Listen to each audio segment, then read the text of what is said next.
Ward is obviously a top blue chip. Well, I don't even know if he's a blue chip prospect. That's the problem. Like, is you know how how much of a good prospect is he? Is he worth the number one overall pick? I think that's what the Titans are kind of asking themselves going into this draft, and a lot of teams are asking themselves going into this draft.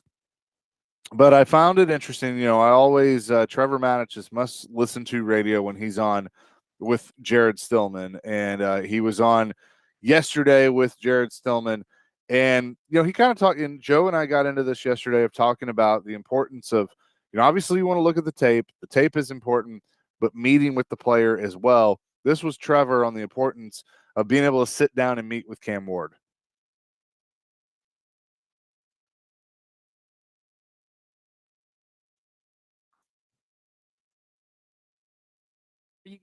About him as a student and see his attitude and work ethic, the combine, the pro day visits, the private workout, time you spend with him, top 30-day visit. How important would that be as far as your opinion on Cam Ward? Yeah, massive. It's massive. And what you said about attitude and work ethic are the first two things that I want to know about the guy. Because in order to succeed at quarterback in the NFL, really any position, you need to have a professional arrogance about you. In other words, you need to think that you're going to go out there and you're going to win because you are awesome, right? But you need to have a personal humbleness about you so that you will submit to coaching, so that you will not just do things your way all the time because you're arrogant personally, in addition to having that professional swagger. And in the meetings, I would want to learn that from the guy.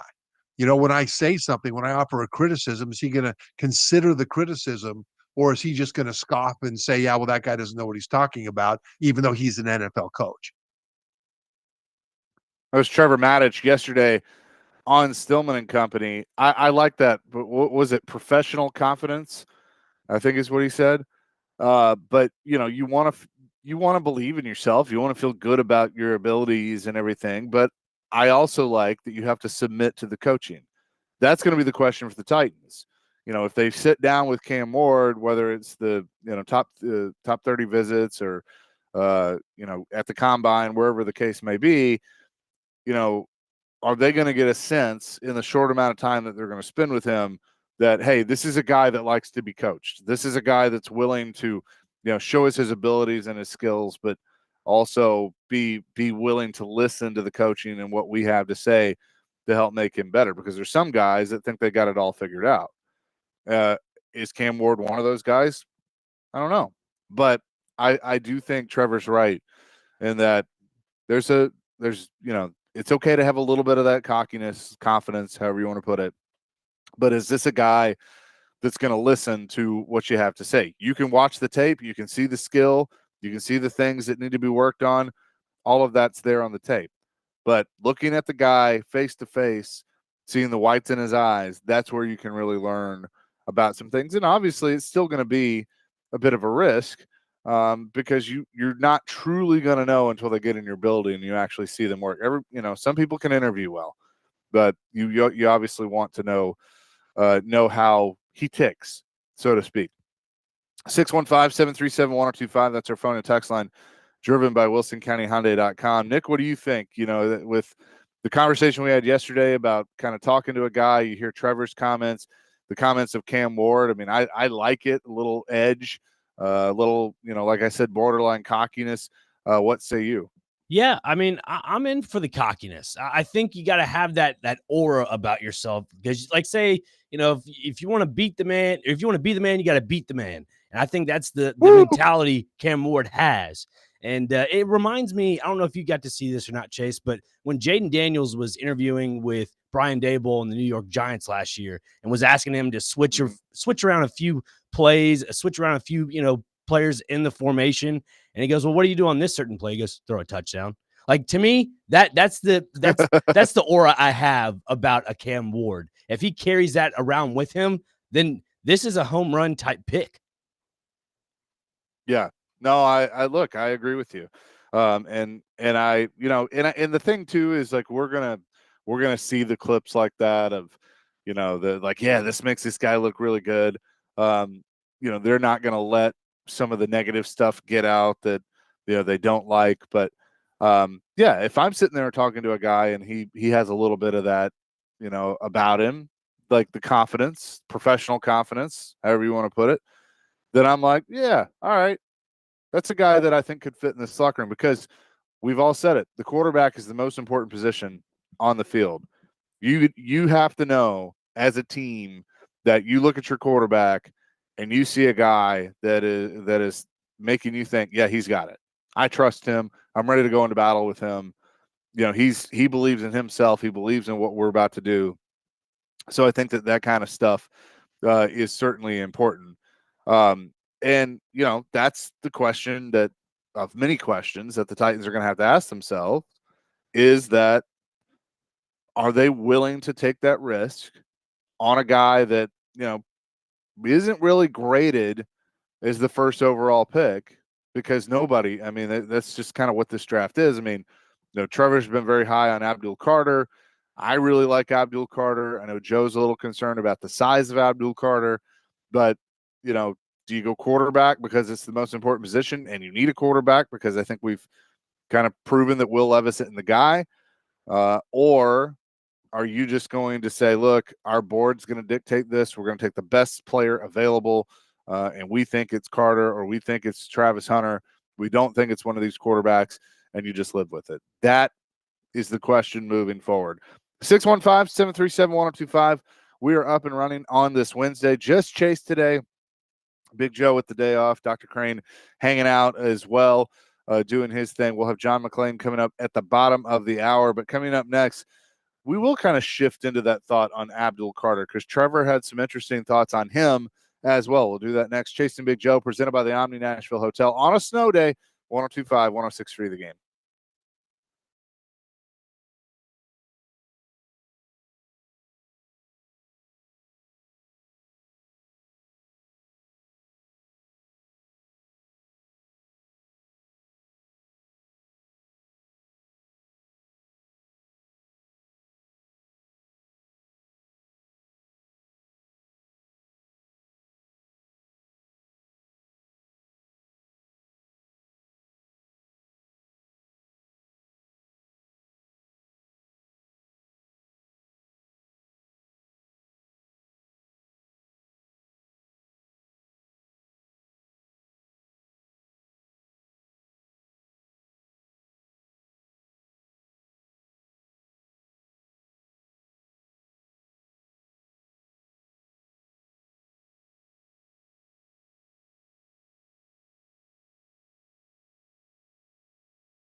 You have Abdul Carter at 1-1. In order to move, what would it take to get you to move off Abdul Carter? I don't mind future first round picks and even future second round picks, because this is a team, the Titans, that needs a whole lot of players. They're not going to restock their team and make a Super Bowl run in 2025. It's not going to happen. And so I wouldn't mind having the patience, but that's what it would take, because again, when you talk about picks, you're talking about players. And this is a team that doesn't just need guys. Okay, so at linebacker, I got a guy. He's okay. He's an average NFL player. No, this is a team that is largely bereft of game-changing playmakers. And it's difficult to find those guys farther down in the draft. Now, you do find those guys farther down in the draft, but you're more likely to find them higher in the draft. That was Trevor Maddich yesterday on Stillman and Company, chasing Big Joe. 102.5, 106.3 the game on this Wednesday. Hope you're having a good day. Be safe out there if you do have to get out and about. I know the roads are little touch and go in spots. The interstate's looking okay, but I've seen some that didn't look great, but some of the back roads, you just take it slow, or if you can stay in, just stay in. So obviously keep it with us, and we'll keep you abreast of the situation. But that was Trevor yesterday talking. I mean, he loves Abdul Carter. He's talked about it with Jared multiple times, of that he feels like he's the guy. And when I heard that, I'm like, the Titans have got to find that player that just absolutely scares you, that if you're an opposing team, that you have to spend extra time planning for that guy, because they haven't had that guy since Derrick Henry. I mean, Derrick Henry was that guy. No offense to Jeffrey Simmons. He's not that guy. A.J. Brown was becoming that guy when he left here. But they don't have that. I mean, Nick, do you agree? They don't have that guy. They don't have that it factor, that number one piece to get them over the hump. They just don't have it. I think Carter could be that guy. I don't know if Cam Ward or Shedeur Sanders. I mean, those two guys, maybe on paper, you think could be that guy, but they're really going to have to prove it. Carter, I think, could be that guy. I don't even know if Travis Hunter in the NFL. I mean, I got to see it in the NFL. Look, he's a game-changing talent in college football, and I think he'll be good in the NFL. But is he like that bona fide just stud from day one? I think Carter can be. That's just me. I don't know if you feel that way, but I think he's got some, just that kind of talent that he can get on the, and think about it. Like, Harold Landry wasn't much of a factor last year, right? But if you all of a sudden have Landry on one side, you have Carter on one side, Arden Key's a piece that you can play with, and then you got Big Jeff and Sweat up front. All of a sudden, I think that kind of changes things, because you have to pay attention to that. I actually think it could help make Landry better, because there's going to be so much focus on Carter, if he turns into the player that everybody kind of thinks he will. I'll say this about the whole edge rushing situation with the Titans. Obviously, Harold Landry pretty close to getting past, I think, what's the sack record, past Jarrell Casey and so forth on that list. But the thing is, if you have Abdul Carter, a generational talent, I'm with you on this, Chase. We've talked about this before ad nauseum, that Abdul Carter, I think, is the right fit for the Titans. I don't think the Titans should go after a quarterback this year in the draft. I think they could easily get past with another year of Will Levis and or a stopgap quarterback somewhere in free agency. But primarily, I would kind of look at shopping Harold Landry, because there's a name out on the free agent market that I like. I think Preston Smith, who had a lot of really good years in Green Bay, I think he was with Pittsburgh for a brief stint in time, and now he's a free agent. I think you can kind of do what you did with the other side of the edge rush with Arden Key and go pick up a guy like Preston Smith and maybe see what you can get for Harold Landry. Maybe it's, I don't know, a third or a fourth. I'd have to look at what his value might be online, but I think if you can at least get some form of value for Harold Landry, if it's 2 late round picks, that's exactly what Trevor Maddich is alluding to when it comes to the Titans don't have, and like we're talking about now, they don't have the aspects of multiple picks, multiple players that are going to get them over the hump. And then you can go with a guy like Mike Borgonzi, who everybody's claiming this guy knows ball. If you get a guy like that that can go scout ad nauseum and get you guys that will play football for you, that's what you need.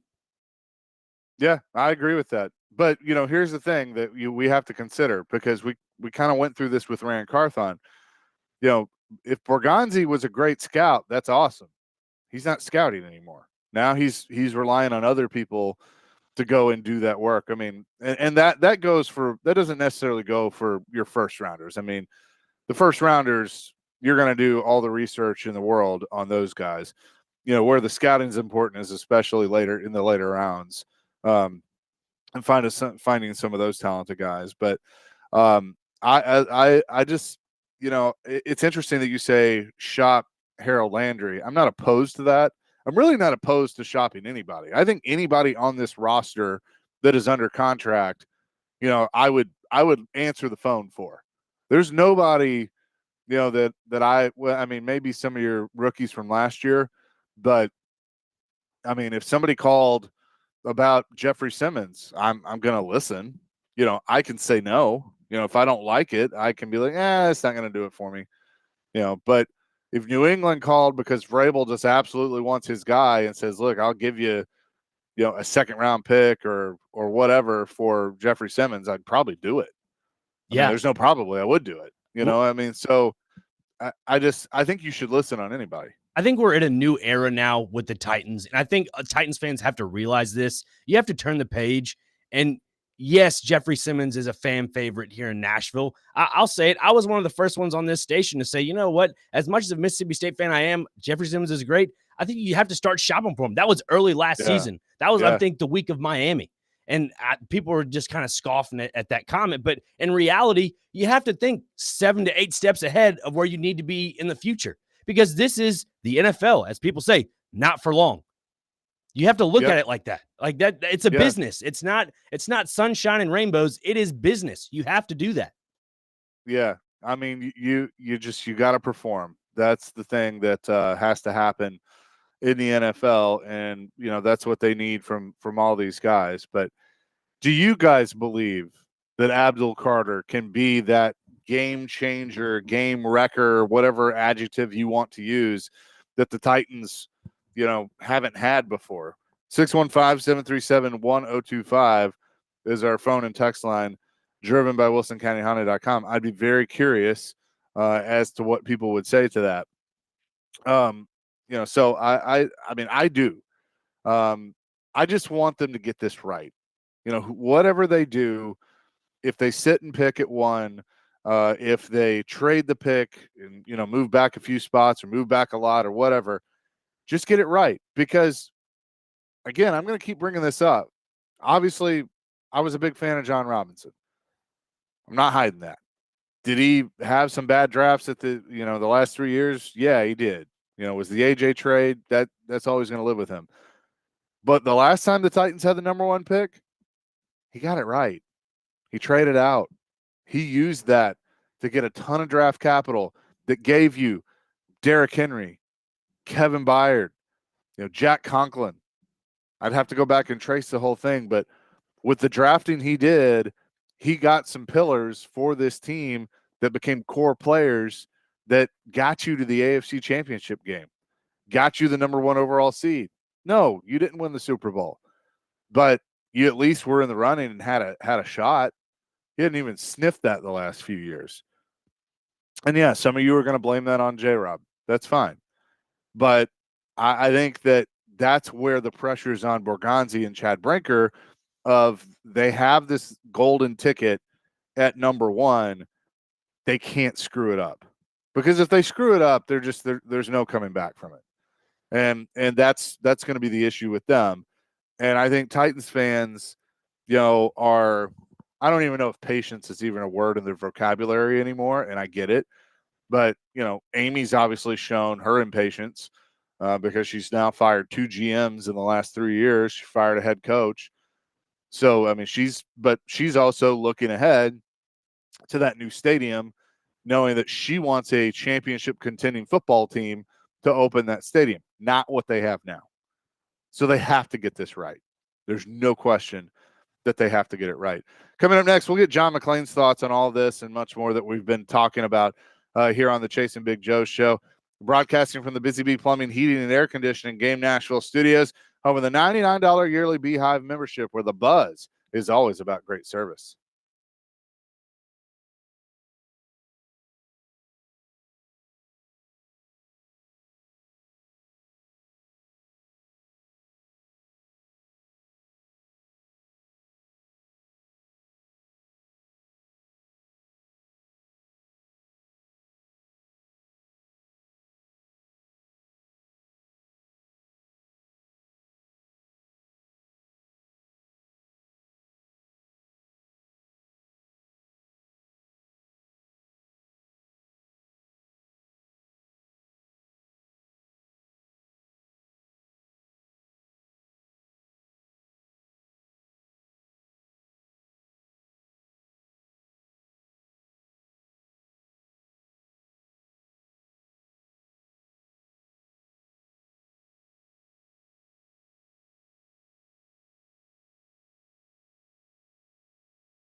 Joe, on this Wednesday, 1025, 1063, the game. Tune in to 1025, 1063, the game tonight. As Vanderbilt men's basketball takes on Kentucky. Pregame at 5:30 and the tip at 6 o'clock. Presented by Athletes Unlimited Pro Basketball, coming to Nashville Municipal Auditorium now through March 2nd. Just go to auprobasketball.com for more details and to purchase tickets. Always look forward to these chats with our man John McClain. HoustonTexans.com is where you can find his work. John, how you doing? Couldn't be better. Thank you. Yeah, always love this. So we've been talking about the Titans and the number one pick. You know, Cam Ward kind of said some things. It came off a little cocky, but I kind of like it. You know, the Trevor Madish referred to it as professional confidence, and you kind of like that with a potential number one overall pick. In all your years of talking to general managers and head coaches, what was the sense that you got of how important those pre-draft conversations with a prospect were, whether it was the visits to the facility or at the combine? First of all, the entire scouting process continues, of course, at the combine. Then you have pro days, and then the Titans will be able to get the quarterbacks and anybody else to have private workouts with them. They can go to lunch. They can go to dinner. They can bring them in as one of the 30 visits to the stadium where they meet everybody. And if you have somebody who you like as a prospect, and then you spend a lot of time around him and you get impressed with him, his personality, one of the good things that they'll look for, and it's not something they'll bring up, is when they bring in a prospect, how does he treat everybody when he's introduced? How do the veteran players working out, and there will be players working out, what do they think about it? When the Texans brought in Deshaun Watson and took him in the cafeteria, and that's after he just beaten Alabama for the national championship, so he had credibility before he got there. And the veteran players came over to him while he was standing in line getting food with the people chauffeuring him around. And they talked about how impressive that was. I remember when the Oilers drafted Dean Steinkuhler, guard from Nebraska, first in 1984. Steinkuhler physically had everything you want, and you do your research, talking to people. You talk to trainers, equipment men at the school, because you want to find out everything. In the case of Cam Ward, they'll talk to people in Incarnate Word in San Antonio. It was the only offer he had because he wasn't a passing quarterback in high school here. Then he went to Washington State. Then he went to Miami for 1 year. So they'll talk to people at all of those schools. So if he shows Steinkuhler. So Steinkuhler came in, and they liked him a lot, but he blew everyone away when he came in for his visit. And he started, did really well till he got hurt. They never had any reservations about the pick. But if a guy's got a good personality in his 15-minute interview at the combine, he comes in and he handles himself well, you start to fall in love with it. Now, you're not going to take him based on his personality. And I still think they're taking a quarterback, one of the two. You know, all this stuff about a position player. How many teams, when they have a desperate need of quarterback, pass up a quarterback? And I think both those prospects, their stock will continue to go up. So you right now today, if I said John McClain, who do the Titans take at 1? You're saying either Sanders or Ward, and you think they'll stick and pick at 1? Absolutely, I do. I think they'll take quarterback because they'll have one of the two that they like a lot and think it's worth it. And all these scouts that we read and hear about, whether it's on the record or anonymously, they're going to start to like them better. And you got to be really careful that you don't, and this is what's good about these guys, they got a lot of years as starters. You don't want to take a guy like Anthony Richardson and fall in love with him in his underwear. That's what the Colts did. If you go back and look at all the people talked about what a great prospect he was and how I should be taken, now they're all running for the hills because they don't want people to remember what they said because he has been a bust so far. And he might not be, but when you start so few games, you know, you got to be so careful about taking a guy who doesn't have a body of work. And both these top quarterbacks, they do. John McClain is with us.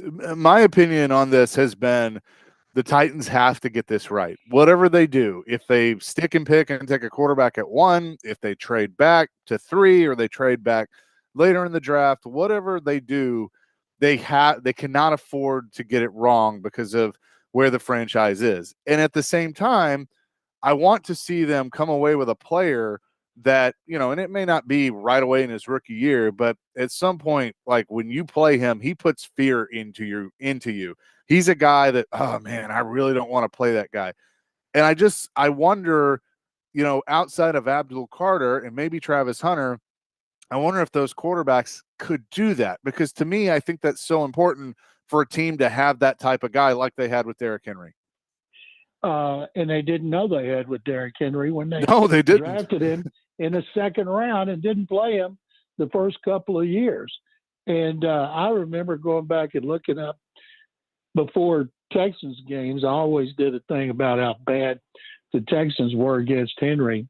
And that's when I realized, going back and looking at his stats, how little he played those first couple of years.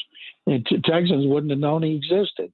Then all of a sudden, boom, he was reborn in the right system and the right blocking. And so the player they take, everybody will be fired up about. Yes, they can't blow it. But if you go back and look at history, there have been so many pass rushers that were highly rated that bombed out for one reason or another. Wide receivers, cornerbacks, quarterbacks, of course. So there's no formula for it. But the bottom line is you can get a great pass rusher, you can get a great corner receiver, but until you get the quarterback, you're not going to do squat. You may be mediocre, which just takes you out of the running for getting one of the top guys next year. I see people say, well, don't take quarterback this year. Next year's draft is supposed to be better. What if it isn't? What if you don't? You win 7 games or 6 games and you don't have a chance at one of those?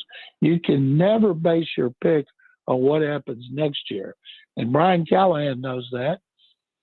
He got a new boss, and he's got an owner that's pulled the plug on the GM in 22, coach in 23, GM in 24. He knows he can't afford to have another losing season, I don't think, considering the new bosses. They've got to show some progress. You draft a quarterback, it buys you some time. They're not all going to be like, Jaden Daniels or C.J. Stroud or the guys that played so well this year. And when you get them, you better coach them. You better have a system. Worst thing you can do is take a quarterback and play him in Brian Callahan's system, then get rid of Callahan and have a new system. You've got to have stability when you draft your quarterback. John McClain is with us. And on that, what I think the NFL, a lot of people will say stands for not for long, but I think sometimes it stands for the no fair league, because it's not always fair. And, you bring up Brian Callahan and that, how long is the leash on him? And if they take a quarterback, the question is going to be, well, can he actually develop this guy? Because he didn't do a really good job with Will Levis, which I look at that and going, well, it wasn't his pick. He had 1 year with him. And I think we kind of had questions about Levis even going into this year. So it's unfair to really hold that against Callahan, even though I think people do. So that makes the pressure even greater, doesn't it? Absolutely. It makes the pressure even greater. I'll be interested to see if say they were to cut Levis, if Liam Cohen, who coached him to the best season he ever had at Kentucky, right, before he left, wasn't he Levis's coach at Kentucky? Yeah, he for his really, really good year, I guess the first year at Kentucky, Liam Cohen was the OC. And then Levis lost him, and he lost his 2 best receivers. And I'd love to see if he would try to get him to come over and be the backup in Jacksonville. And but anyway, the fact is, yes, they're under pressure. Nobody's under pressure like a quarterback, because it's the most important position in sports. And of course, you got to get it right. But you got to be patient. And maybe Will Levis in his third season would be a lot better, but he hasn't, as you guys know, shown any kind of consistency in his improvement that coaches look for. And only the coaches know why that is. We'll have more with John McClain coming up next, including they not only have to address quarterback, but they got to address offensive line. And I want to get John's thoughts on one particular offensive lineman that could be available in free agency. We will do that coming up next. Chasing Big Joe, 1025, 1063 The Game.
Chasing Big Joe on this Wednesday, 1025, 1063 The Game.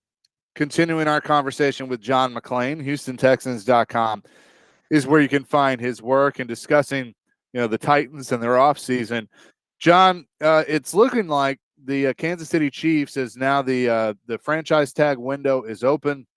It's looking like they are not going to use the franchise tag or transition tag on Trey Smith, making the guard available via free agency unless they're able to get a deal done there in Kansas City. Obviously, he has ties to the area, having gone to the University of Tennessee. He's somebody that a lot of people have identified as being a potential target for the Titans, but he's going to be expensive. Even though he was a 6th-round pick, he's probably going to cost somewhere in the $20 million range. If it were you, would you spend that kind of money on a right guard, even though the Titans desperately need to upgrade that position? Well, they had to, as you know, they've directed a lot of resources toward the offensive line the last 2 years. At some point, you got to get it right. At least they know they have a really good coach. Smith's going to be a hot property. A lot of teams got a lot more money to spend, but if indeed you need a guard, you got to start with him. It's so much easier to draft somebody. It's not a good draft for guards in the first round. The reason I know is that's the Texans' biggest need. And Booker from Alabama being the best. Now, there's some tackles that they think could move. You'd like to be able to get the position filled in the draft. They made those moves the last 2 years in the first round. I can't imagine they would use another first-round pick on lineman, especially when you got Bill Callahan, who's a great offensive line coach. And I would do what he wants to do and what he thinks, because he's the expert, tried and true. And you got other needs. And I don't think I would put all my resources in a guard during a rebuild. Yeah, and what's funny is I'm reminded of, I think it was 2016, whenever the Titans had the number 1 pick and ended up making the trade with the Rams, that Floyd was on the radio and people would call in and ask him, what would you do with that pick? What would you use it towards, with the other picks that you got back? And he said, look, they need a receiver. They needed a tackle. They, all this stuff. And Jared kind of chimed in and said, well, what about a guard? And Floyd kind of laughed and scoffed it off and said, nah, I can get that later. Like I can get that in the later rounds. And that was always kind of his thought on that. And you look at some of the Titans and Oilers offensive lines when he was the GM, they did kind of find those guys later. So why is it that it feels like that's a position? I mean, Trey Smith was a 6th-round pick where you can get those deep in the draft. It all starts with the quarterback. Who protects them? The tackles. Who goes after them? The ends. Now, of course, the defensive tackles have become more valuable because of pressure up the middle, shortest path to the quarterback than the corners. So what you have is safeties have been devalued. Center and guards have been devalued, like linebackers, unless you play 3-4 and they rush the passer. So you have to focus on that. And guard's easier to play than tackle because you got help and you're not on an island. And so that's why I would not, unless I was a guard away from the playoffs or being a next step in my progression as a franchise, you just don't do it, because the Trey Smiths of the world, you can get them. They're like running backs. You get them. They got to be physical. They got to be able to play and inside and be strong and smart. They don't have to be nimble like the tackles do. And that's why I'd just be real surprised if in a rebuild they spent a lot of money on a guard when they have so many other needs. One thing Al Davis always told his people, Al Davis always said, first and foremost, we want people to put the ball in the end zone. And back then they threw deep. He wanted wide receivers. Start with a quarterback. Running backs were big men, and wide receivers and tight ends. He always had some of the best tight ends in the NFL. And then he worried about everything else, which was easy considering he had 2 Hall of Fame left guard and left tackle, and Gene Upshaw and Art Shell. But his whole thing was about players who can score. Talking to John McClain, HoustonTexans.com is where you can find his work. John, is there a moment that stands out to you when it comes to the combine that there was a player that, guys weren't, or teams weren't paying attention to, but is so impressed at the combine that they ended up falling in love with him, and it actually worked out. He actually had a good career. Is there someone that comes to mind? Well, let me tell you the other way. The biggest combine superstar who bombed out was Mike Mamula, the defensive end who nobody paid attention to, and the Eagles drafted him high in the first round. And the thing was, he looked like Tarzan and hit like Jane. And then I'll never forget at the combine, being in the media workroom and hearing people going on and on about some player who had blown everybody away. And I said, who is it? So his name's Mario Williams. I said, the guy from North Carolina State. I said, what'd he do? And they said, well, he was 6'6" and 280, and he did this, and this. And I'm like, wow, Texans hadn't even gone to his pro day. And then after that, they fell in love with him. This was in 06, Gary Kubiak's first year as head coach. And then they went to his pro day and they talked to him and they worked him out and they drafted him first overall. He became a double-digit sack guy who they couldn't afford to keep after his contract was up after 5 years, and he went to Buffalo and continued his career. But he was an example of a guy that just blew everybody away.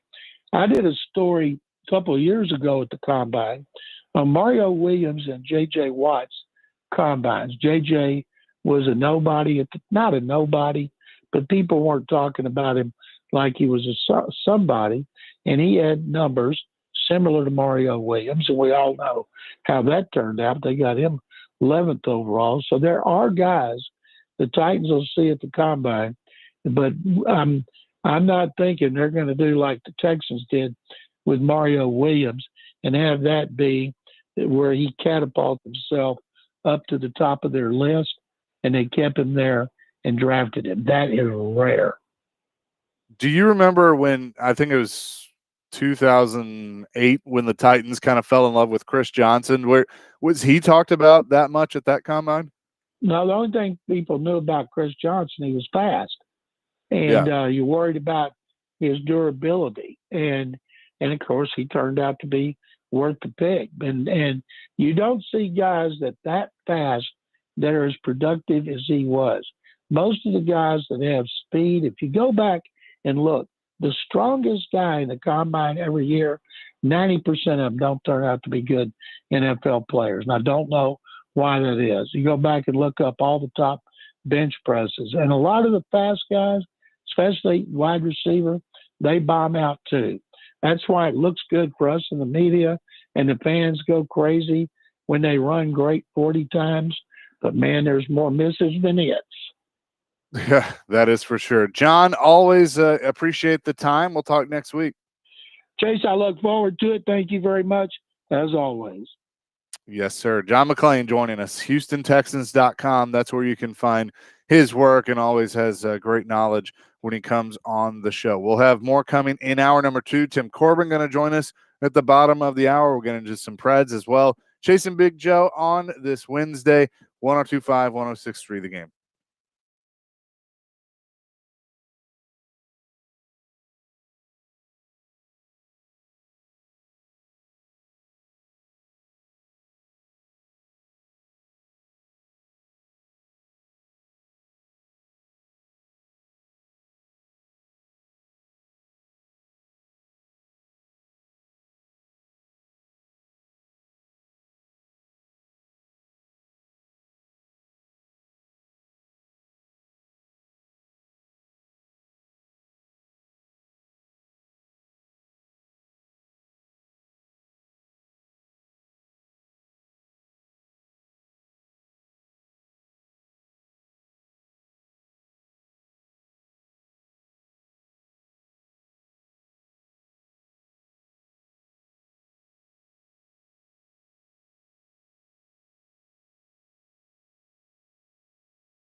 Hour number 2, Chase and Big Joe, 102.5, 106.3 The Game on this snowy Wednesday.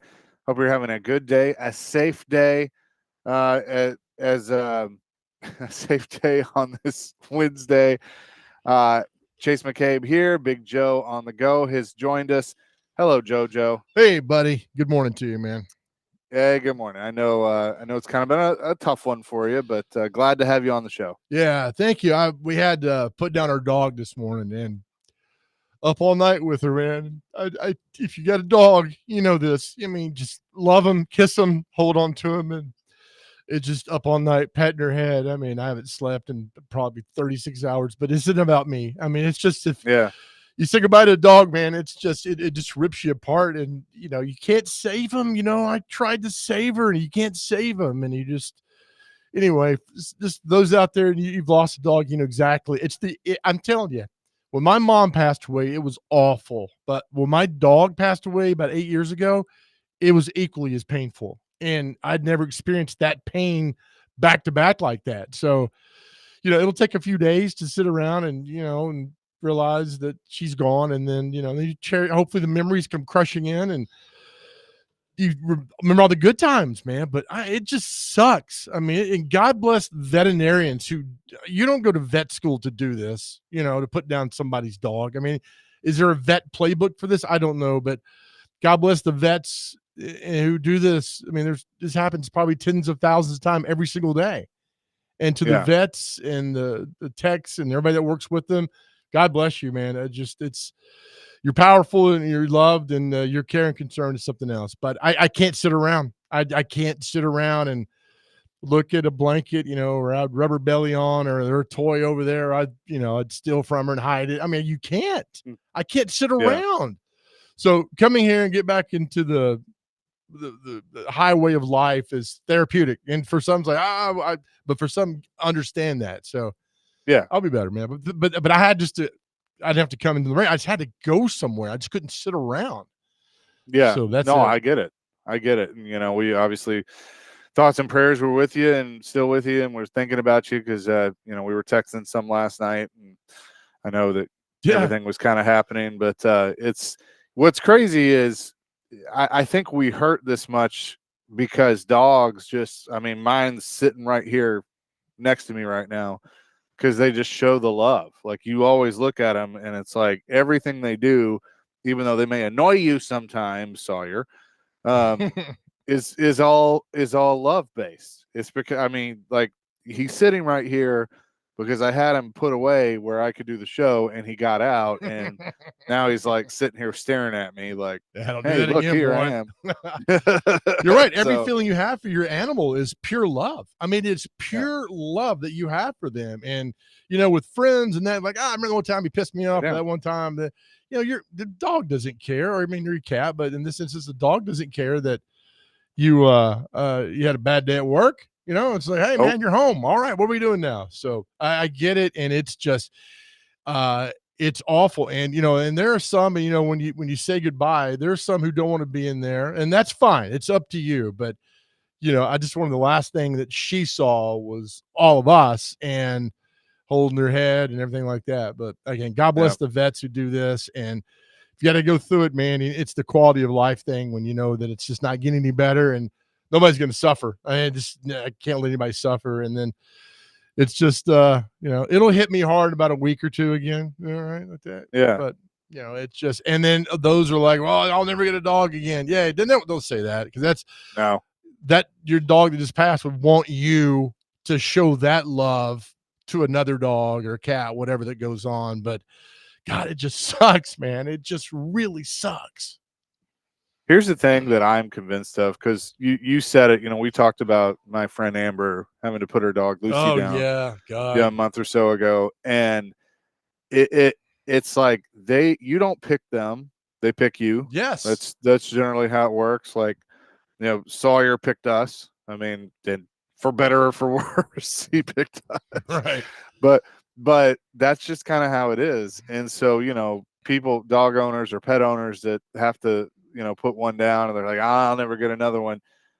They will, because you'll get picked again, and it won't be your choice. And I truly believe God does that for a reason. So when the time's right, that is for sure. But we're obviously thinking about you. The texts are coming in. The listener Tim saying sorry for your loss. Just know that you did everything you could and you didn't allow suffering. We don't deserve dogs' unconditional love. Another texter says the listeners are with you, man. Love you, Big Joe. Pets are family. I know you gave her a great life. And Lenny said, so sorry to hear about your family member and buddy. So people are thinking about you, JoJo. Well, thank you. It's again, it's not like this. Look at me. I mean, it happens. It's happening right now. I mean, it's happening all the time, and that's why we cry and hurt so much, because we loved so much. So it's just give them a good life. When my other dog passed 8 or 9 years ago, a friend of mine said, "Look, every dog that's born is looking for a hero. Every dog that's born is looking for a hero, and you were her hero, and all she knew was love." And I'm like, yeah, you know what? All she knew was love. Amazing to go through your entire life and all you knew was love. That's pretty strong. And I was like, all right, thank you. So when somebody, our good friend down the dial, Dawn, her dog passed the other day, and I said the same thing. I was like, Dawn, every dog's looking for a hero, and you were that hero. And that dog knew only love while it was alive. And it's a beautiful thing. And I truly, and this is not me going off the deep end being psycho, I believe dogs are angels. I truly, truly believe dogs are angels. And you will not convince me otherwise. In anything that you do in life, I don't care if you're agnostic, atheist, Protestant, I don't care. You will not convince me that they are not angels. That you will not. In good times and bad, I mean, they are just there. So we'll get through it. It just, but I need to come in and be around the peeps and the people and just kind of get my mind off everything. So thank you. Well, totally, and we're here for you. What can we do to get your mind off things? I talked about the draft and the Titans, for the first hour, and John McClain was on, and we kind of got into some of that stuff because I've, been on this theme of that they got to get this right. Got to find a player that, opponents are actually afraid of, because they haven't had that since Derrick Henry. You're right. It's a good point. We talk about, dominating guys on the team who you're scared of, who intimidate you. There's not a single guy on that team last year that did that. And you got to build that back up, man. It takes a while. Well, I always often go back to 2006 when I think one of the greatest things Floyd Reese ever did was he had to rebuild that culture. 05, he brought in Vanden Bosch, second chance. 06, he brought in Kevin Mawai, Chris Hope, and David Thornton. And it changed. It changed that locker room, the culture. And that year they went 8-8. The next year they went, I think, 9-7 to playoffs. And 08, they had a good year. Obviously, Floyd left after 06, I think it was. But the culture was changed. They laid a foundation there. Maybe that's what you need. Maybe you need these second, Brett Kern had the thing the other day, the second chance guys who could come in here and all right, or the third chance guys. Like you talk about Derek Barnett down in Houston, be his third chance. I mean, from Philadelphia, the Texans, guys like that have some gas left in the tank. They really want something to prove. You find those. Floyd found those three, and they helped turn this team around. What do you think of the comments that Cam Ward made?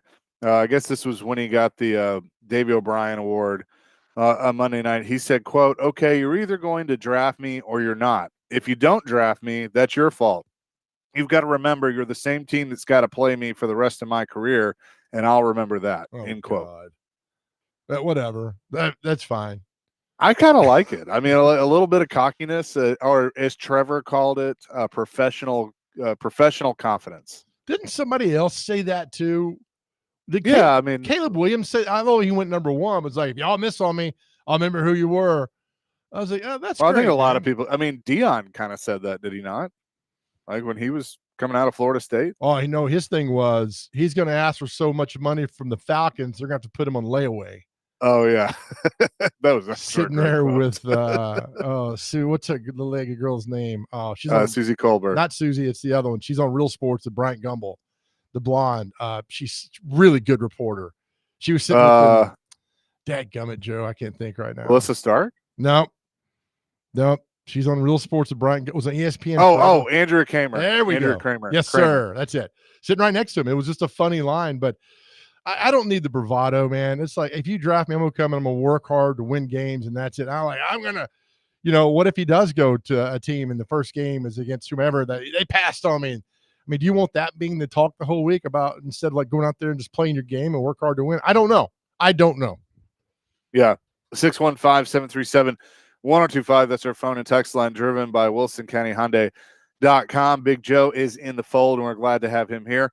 Coming up next, though, I want to get into the Preds a little bit as they return to the ice on Saturday. We know that the Four Nations face-off final is tomorrow night between the U.S. and Canada, but some of the Predators are already back on the ice getting ready. What do we need to see out of them on this home stretch to make us feel better just about a bad season?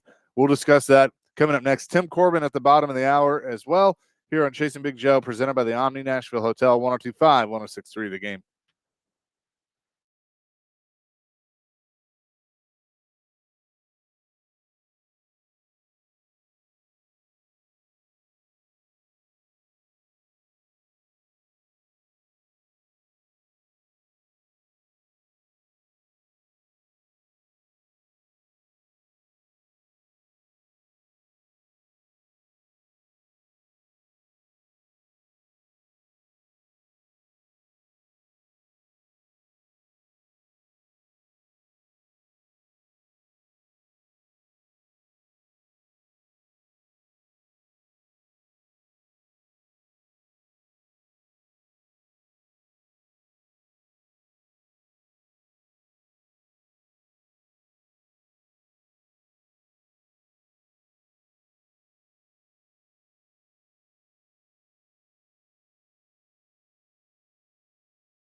The time off, how much tinkering did you do, and maybe some things that you may want to implement when you guys do get back on the ice? Yeah, I think you spent quite a bit of time, too much time probably. Be nice to turn your brain off a little bit, but I think you're sort of going back to basics a little bit. I think you're always looking to tweak and to change, and I think for the week I was just basically trying to retrace things back to, last summer and is there some things that I can do to tweak some things to help us down the stretch. Obviously the personnel's changed over the course of the year from the summertime, and really it's just taking a really hard look at what we do. And I think maybe there's tweak here and there. I think for me we've lost a little bit of our fundamental details, and I think sometimes when there's been so many moving parts, it's hard to get everybody on the same page. So I think for us in these 28 games, you want to get into a little bit of everybody on the same page for one.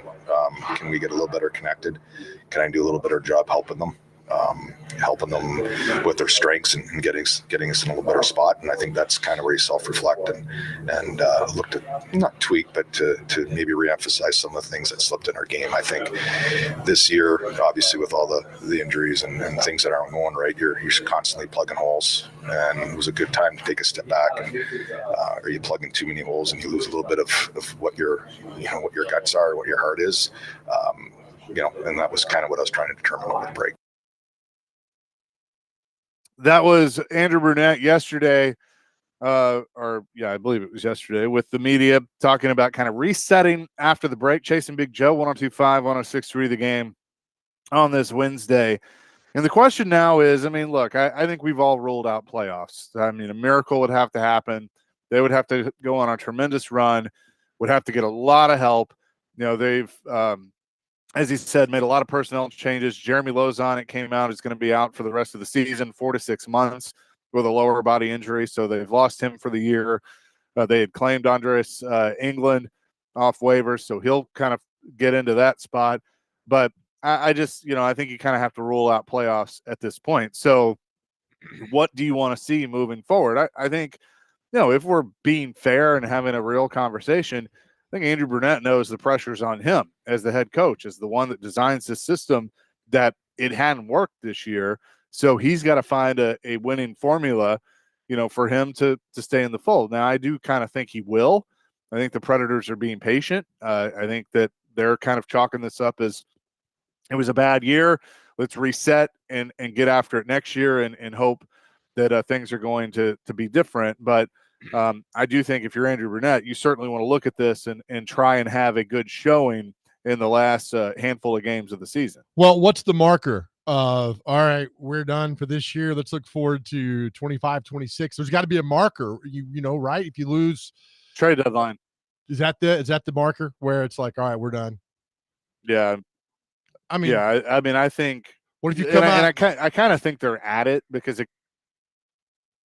go ahead. No, I was going to say if you come out of the gate and lose 4 straight, you're done. It's just, we like the glimmer of hope, a little positivity, man. But at the same time, if you come out of this gate and you lose 2 straight, I think it's done. There's got to be, then what do you do now? Do you start maybe trading guys now? Now you're really going to trade guys? You can bring up guys from Milwaukee to play. There's this fine line that you hope you would not have to open this part of your playbook, but you have to now. Yeah, I know, and that's what the frustrating part. But I think what the Predators need to do, and it's not necessarily for the fan base, but what they have to do is they now have to move past I just can't figure out what happened. Why this was a bad year. Yeah, it was. It was, and you can't change that. All you can do is change, moving forward. And look. If they come out and let's say they win like 7, 8 in a row and basically go on these streaks where they're winning a majority of their games and they just give it a run and the guys are clicking and you're seeing all these free agents that they paid for, they're doing their thing, and you finish the year strong and you miss the playoffs, that at least leaves a better taste. I'm not going to say it's a good taste, but a better taste in your mouth after this year going into next season, that you can build upon that for next year. It, gives the fan base more faith in these players. It gives the fan base and the team, maybe a little more faith in Andrew Brunette and moving forward. And so you just want to end on a positive note, but that's easier said than done, Joe. We know how this works. They have to do it. They actually have to go out there and do the work and hope that, things are going to work out the way that they need to, and hope can be dangerous at times. My thing, Chase, is you got that going on. What are you going to do about Saros? All right. I mean, this Four Nation tournament it's embarrassing. What are you gonna? I mean, Yeah. I don't know what's the line going forward. I mean, can you have magic ink and make that contract disappear and say, "Oh, we don't know what happened to it," because doesn't it kick in next year, right? It does, and Oh, that man. includes trade protection. Here's the thing on Saros. In my opinion, there's only one thing you can do: play him. I mean, what is benching him going to do? I've heard people throw that out there of, turn the keys over to Eustace Onanen, and use Saros in spot starts. I mean, you are stuck with him. He is your goaltender moving forward, for better or for worse. That's the plan. They're not going to trade him at the deadline. They're not going to trade him in the summer before the trade protection kicks in. It's not going to happen because, one, I don't think they would get anything, because everybody's going to look at the Predators going like, well, you signed him to the deal. You're desperate. Here's a 7th round pick. Well, you're not going to take that. Maybe it'd be a little better than that, but you got to ride it out. And so I use the analogy, and Andrew Brunette likes baseball, kind of like a pitcher that's struggling in baseball. What's the best way to get them out of a slump? You put them on the mound. You don't ask me that. Yeah, I mean, I read the baseball book. You let them work through it. Yeah, that's how you get it. Yeah, I know. I'm trying here. Let him work through it. That's it. No, I think it's a massive concern. And look, this is a guy that I'm telling you, I say it all the time with my disclaimer. Like, I love the Predators. I really don't care about hockey overall, but I love the Predators. And this guy is not playing well. Even I could see that in the Four Nation Tournament. And look, and I like what Hal Gill said the other day. Look, he's going against the best players in the world, right, in this tournament. Yeah. But also in the NHL, these guys are pretty damn good. And to see all this, they got to get him back to where because how do you just get bad all of a sudden? I mean, he was really, really good. And now he's like this. I just don't. That's to me a bigger concern. I look, it is, but again, it's one of those concerns that you can't really do much about, and that's the unfortunate part. But I think that Juice just has to play through it, and he's got to get help in front of him too. I'm not, and here's the thing, because so many people are quick to, like, if I make the comment, well, they didn't play great in front of him, he needs help in front of him. They take that as I'm making an excuse for UC Saros. I'm not making an excuse for UC Saros. He's got to play better too. But I can't ignore the fact that the rest of the team hadn't played well either. You have to acknowledge that. Now, whether they're connected, I don't know. Because there have been times where the team's played well and Saros has struggled. Right. So it all kind of comes back, but I think both things can be true. The bottom line is the team's just got to get better. I mean, you're right. They just have to play better. And so, with the last 30 games or whatever it is, you want to see them go out there and play their best. The deadline's coming up. I think it's March 7th is when, that's kind of a good, kind of gauge of, all right, it's March 7th at 2:00 Central Time. So, that's kind of a good gauge of where you're at. I think we know where the Preds are at.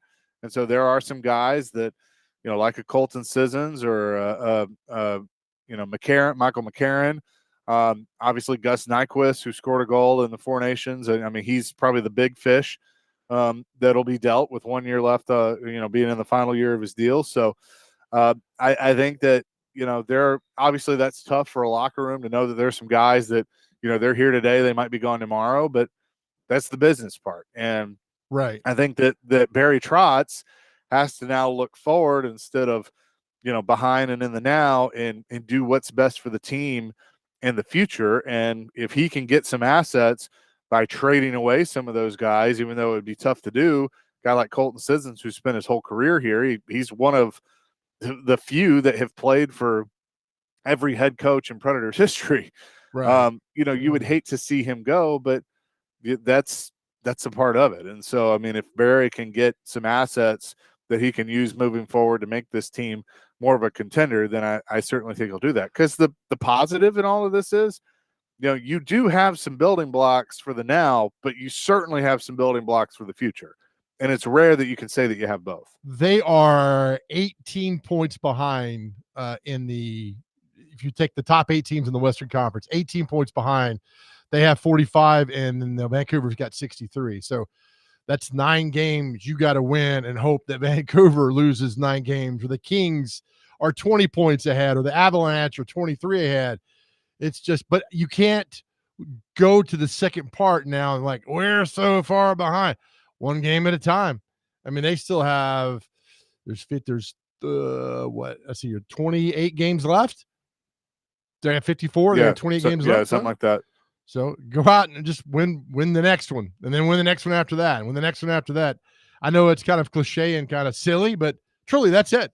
You can't worry about what happens when Winnipeg plays Dallas. You can't. I don't know. It's going to be interesting to see what happens because, again, nobody saw this back in September, October. I was beating the drum of like, all right, Stanley Cup now. They got all these pieces. Man, how dumb am I? Wes and Hermitage has he goes, like I said yesterday, food for thought. What are the chances that Smashville Live being canceled today because of the weather will carry the same weight as U2 being canceled and the Preds just win out when they come back? Wishful thinking. I wish Smashville Live had that much impact, but I'm going to tell you I don't think it does. But that would be really funny if they just won out because of that. Man, we really wanted Smashville Live tonight. Right. Caleb says team has to score more goals would diminish some of the blow of Saros being bad right now. And that's easier said than done. And Lenny asked a fair question. Is Saros in a slump or is he just bad? That's the question. Ooh, I don't think he's bad. I think the question is he not the elite goalie that he needs to be to get an 8-year contract extension? I think that's the question. And that was a question that everybody was asking, and we were talking about, going into last year, and ultimately Barry Trotz went with him and stuck with him. And I think fans all had that hope of, well, it's the perfect, you had Pekka Rinne, who is this great goaltender who will probably be in the Hall of Fame, and then UC Saros takes over, and it's just like when Aaron Rodgers took over for Brett Favre. It'll be the same thing. Well, it doesn't always work that way, and the league's changed, and Saros is always going to have to battle being a smaller goaltender. So I think it is a fair question to ask. Is he just not the elite goaltender that everybody thought that he could be? But they'll be back at it on Saturday. Looking forward to that, and be at home, for this for a little bit after the break. Coming up next, it doesn't feel like baseball weather today because of the snow on the ground, but the Commodores have gotten their season underway and off to a pretty good start. We will talk to Coach Tim Corbin, one of our favorites. He will join us coming up next. Chasing Big Joe, 102.5, 106.3 The Game.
Chasing Big Joe, 102.5, 106.3 The Game on this snowy Wednesday. The Vandy Boys season is underway and starting off 4-1 on the season. We say hello now to their coach, Tim Corbin, who joins us. Coach, how are you? I'm doing good, Chase. How you doing? Doing fantastic. It's good to talk to you. And look, knowing you like I know you, you look at the weather. It's not baseball weather. You were supposed to play today against Air Force. It could have been very easy to play one yesterday and then, cancel today, but that's not what you did. You moved the game to Monday, played Monday and Tuesday. I know it was important to you to get those games in against Air Force because before you get into a tough SEC schedule, you obviously want to take advantage of the non-conference schedule and get that competition. So how important was it to get those games in? Yeah, it very. I mean, you hit it on the head. I mean, even coming back from Arizona on Sunday night, we knew that it was going to be trouble on Wednesday today. So we moved it up, and that we don't play on Mondays. I think we played one time on Monday in my career here, which in 23 years, that's nothing. And we've never played 5 games in a row. So we did some things that were unusual, but at the end of it, the guys want to play. So we did. We just had to rebound quick, and we had to rebound quick in conditions that were a little bit different than Arizona. But at the end of it, we won both games, and that was most important. And we got a lot of guys out there. I think that's the strength of playing 5 games in a row, is that you're going to get information on kids that might not play. They get an opportunity to play, more pitchers than position players. But that certainly was a positive thing. Our pitchers did really well the last 18 innings. It was good to see. So we're fortunate to get those games in. It was a nice couple of days. Actually, it was really cold, but sun was out and got to see some jumpers jump out of the sky. They did it on 2 days in a row, which was nice. So, anytime you play the military academy, it's a great experience. Good people. They certainly have, when you say play baseball for them, it actually means play baseball because it's probably the easiest thing that they do when they're at the military academy. So certainly eye-opening for our kids. Obviously, you want to see, you talked about seeing guys that you don't get to use a lot, seeing what they could do on the field. But how much did you pay attention to 5 games in a row, the adversity that was thrown at your team and how they reacted? Whether guys were like, oh man, 5 in a row, or like, yep, coach, let's go out there and play. How important was it to kind of see how these guys react when it doesn't go as planned? Yeah, I think that's always a good thing, because that really is life, right? It's you've got a schedule, and you talk about routine so much with kids, that what happens when someone shakes your routine up a little bit, and how are you going to respond to it? And I think they did well. They wanted to play. I thought their energy was really good, especially on Monday, because we got back in at about 1:30. By the time they delivered the equipment and got back to the room, it was probably 2:30. So they probably didn't get to bed till about 3:30, knowing them, and winding down. So we started at 4:30 the next day, which means they had to be in the facility by noontime. They missed class. So yeah, I thought they responded really well. I thought it was a good response to what was happening. I thought we pitched well. We didn't hit the ball as well as we would want to, but I think some of that had to do with the conditions, the wind. It was a stiff wind blowing in, and it was cold. So it kind of wasn't a hitter's environment for sure, but I do appreciate how they responded. We're talking to our good friend, Coach Tim Corbin, on the Chasing Big Joe show. Coach, is this year 23? It is, Joe. How about that? Time flies, huh? It does. I know when you Just came. started. Yeah, right. I know when you came here, and I remember the first games you talk about nobody's there and it's cold, and did you make the right decision? As you reflect back on, now we got another year. What's something off the field you're so proud of? I know you got the national championships, you got guys in the pros, guys that graduated, but what are you most proud of away from the diamond? Just consistency. I think just consistency of the kids. I think what they're doing. It's nice to win national championships. Obviously, that doesn't happen. So, the fact that we've been able to be in that game 4 times and win it twice is special. And then, the big leaguers. But, it's really everything else when it gets down to it. I mean, winning's important, otherwise you're not here. But I think consistency of winning inside of our program, consistency of the kids that continue to come back here and be a part of this. I mean, we had a national championship reunion in January for the 2014 team, and 30 of those kids came back, and that's 10 years ago, and they came back from all over the country. And we went to the Tennessee basketball game. That was a nice day. We won, and then we went to Hall's Steakhouse. We had a nice celebration set up. We got there at 6:30, and we didn't leave till 1:30 in the morning. And it was just like no one wanted to leave. And I think when you think about what you do in life and the effect, it's probably has more to do with, you've heard this 100 times, but it's relational. It's the connections. It's what you do, because in that reunion, we never brought up winning a national championship. No one brought up professional baseball. It was everything but that. It was all the other stories. So I know that Maggie and I, if we looked at this thing, we'd say it's just the environment that we've all been able to create and to continue. And that does speak to consistency and energy. It is tough to recreate that every year. It's very difficult. It's not easy. You have to regenerate, energy yourself. But I think it's the consistency of doing all of that. Well, one of my dear friends, his son is a pitcher on your team. Roman Patrica and I've known Roman for years. And I talked to his dad, Steve, and he's like, the fact that we like where Roman is because Coach Corbin teaches outside the game of baseball. And that really struck me to hear that from a father of a kid who's going to play for you. Mm-hmm. Not about, hey, hit the target or throw the splitter or whatever. It just teach you outside the game of baseball. Does that make sense? Because I tried to wrap my mind around what all that entailed, but it's basically life, right? About just what life brings at you. Yeah, it is. I mean, I don't have sons. I've got 2 daughters, and I'm a step parent. So, I look at this uniquely different because I feel like these kids are given to us, and someone like Roman, who's a young kid and who's learning right now, this is someone else's child. And when you sit in front of them and you recruit them, or present your situation to them, you speak, and then you have to act on what you're speaking about. If you don't act on what you speak about, then it's hollow. And I think for me, it's always been about teaching male traits. And that's every day. I don't go without that. I just feel like there's a lot of males that are unequipped to handle themselves after they get done with sport. And you don't want their whole life wrapped up in what they did here. It's well beyond that. But I think having stepdaughters, I've always said to myself, okay, if these girls were going to marry someone, how would you potentially help them and train a young male to be the most equipped young male that you can produce? And I just think that's the most special thing you can do, because I do think it certainly helps baseball.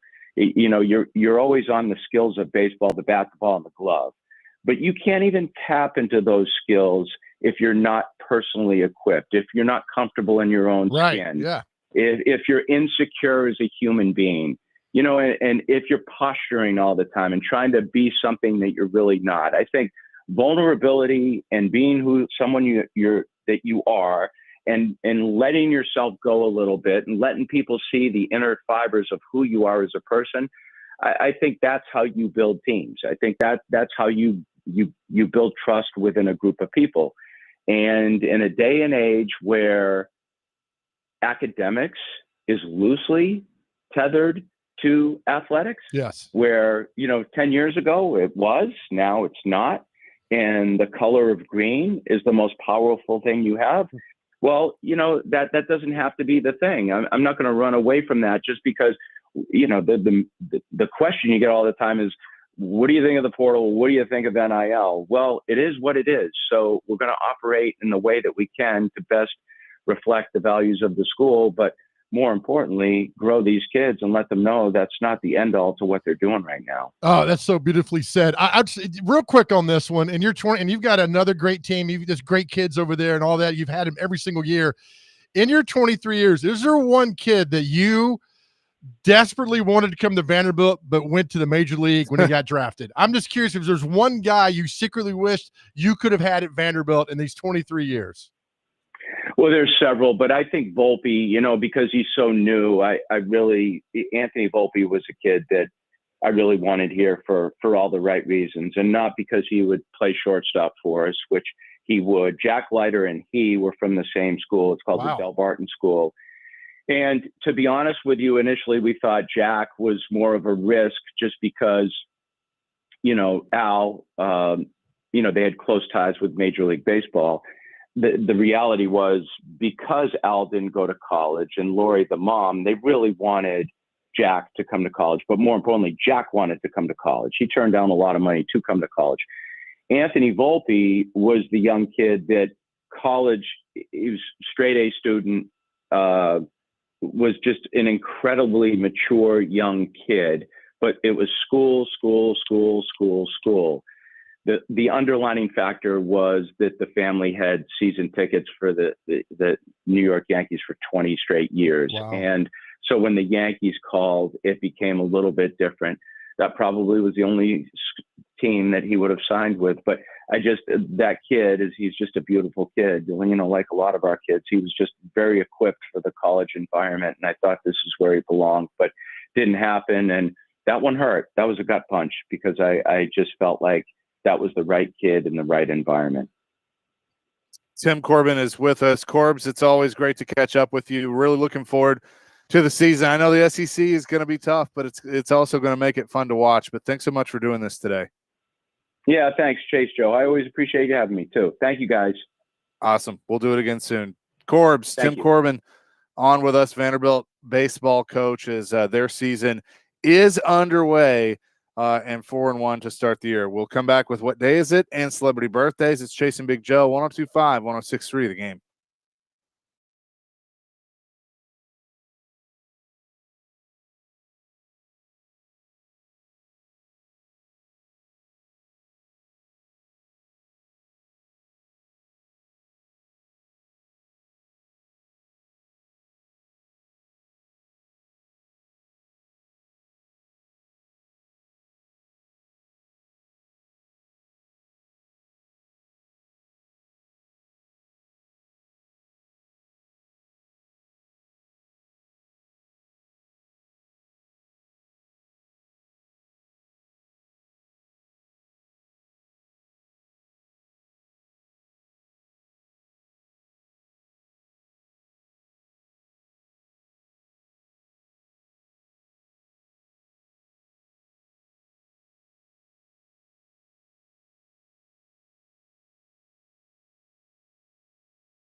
Broadcasting from the Busy Bee Plumbing, Heating, and Air Conditioning Game Nashville studios, home of the $99 yearly Beehive membership, where the buzz is always about great service. Chasing Big Joe here on this Wednesday, snowy Wednesday. I know Dr. Crane's going to go sledding here in just a little bit. Just make sure you wear your hat and gloves, Dr. Crane. And when Chase rings the bell, come in at 3, okay? All right, for my grilled cheese sandwich. All right. Yep. And a spanking. And then No spanking. He's been a good boy. you go back out after that. Thank you, guys. Appreciate Tim Corbin for joining us. I always feel just like better about myself and smarter after talking to Tim Corbin. I agree because, you know, we grew up with baseball managers and coaches who yelled, right? They argued in pro, not college, but in pro, like Earl Weaver and Whitey Herzog. And it's all these when Bobby Cox would lose it, people would go crazy. And then you got a coach like Tim that comes in and does a different meticulous approach to the game of baseball and wildly successful. And yeah, I love talking to him. And, you know, when you tell a parent, you know, outside the game of baseball, I'm going to develop you, what you'd be thinking, you know, I'd be like, well, what about the game up you're going to develop in baseball? And it's more than that. And he explains it so perfectly. It's like, God, I wish I could play baseball again. I was terrible, but I'd love to play for a guy like Tim Corbin. Yeah, so would I. With that, let's get to what day is it and celebrity birthdays. Brought to you by Jared Companies, Inc., above and beyond industry standards, the only company you'll need for commercial construction services. They also have plumbing and HVAC, all forms of HVAC units, commercial refrigeration, grease trap cleaning. Just go to jarrettcompaniesinc.com. All right. With that, we have International Tug of War Day. I don't know if you guys have played Tug of War lately, but it's pretty fun. Every morning. Next one we have is Iwo Jima Day. National Arabian Horse Day is next. Let's see. National Boston Terrier Day. Ooh, National Chocolate Thin Mints Day. Oh, love me those some are good, love right? me some Thin Mints. You know, if you those eat are good. Thin Mints, you don't get fat. Really? Because they're thin. So if Yeah. you eat 100 of them, they're thin, right? Is that the way we go with? It's like tugging on your love handles. I don't know. Let's see. National Lash Day is next. You know, those type of things, they just kind of grab at you. I don't like that. Let's see. National Veterans Girls Rise Day. So all the women that have served for our country, thank you very much. Amen. Let's Amen. see. Prevent Plagiarism Day to wrap it up. So, yeah. Prevent That's plagiarism. good. You should. Yeah. It's got to be difficult now for teachers with AI, right? It's got to be so difficult. But somebody it's said in getting AI they worse. could put some kind of something like a watermark or something on an AI to know that you. Anyway, God bless the teachers because me would be doing AI if I'm in college because I'm a complete loser. All right, time for celebrity birthdays. Get these within 2. Our first birthday might be one of the best looking men who've ever walked planet Earth, Smokey Robinson. Today's Smokey Robinson's birthday. 87. 83. 85. That is a push. That is a push. Right in the Wow. middle of all that. The great actor Jeff Daniels.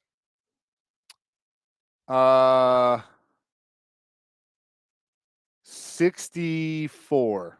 65. 70. Wow. I mean, he was in Speed. I mean, that's how far back he goes with him. Great actor. Who else here? Seal, the singer. Seal, how old is he today?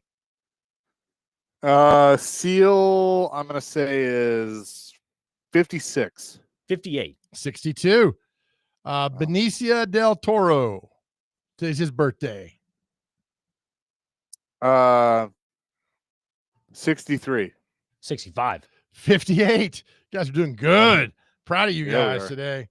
Don't know who that is. We're going down here. Oh, Victoria Justice from the TV show Victoria. Chase, you watched that in growing up. I know Dr. No. Crane did. No, I Victoria? didn't. Wasn't Ariana Grande s- in that show? Oh, I have no idea. 60. No, she's been in some movies. She's younger. I'm going 40. 32. 60. I have no idea who this is. Actress Millie Clearly. Bobby Brown. Millie Bobby Brown. 74. No, that's the Stranger Things Shut person. up. What? No, Just I don't know. Goodness don't gracious, know. I don't know Joe. these people. Yeah. 20. 21. Here we go. A name like Millie, I thought, somebody's mama. That's it. It's a good point there. Oh my gosh. Guitar player Tony Iommi of Black Sabbath. One of the best guitar underrated of all time. 74.